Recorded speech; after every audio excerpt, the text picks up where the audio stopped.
ఎక్కడను ఏ mistake దేవుని వాక్యంలో కనిపించదు.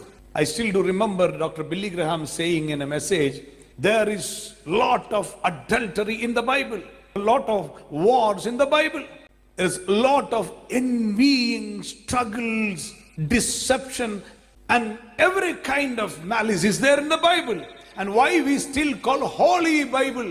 Because this is the sum total of all truth, which mentions and shows us out where mankind failed because of all these things and where mankind became victorious by one man who is called the truth.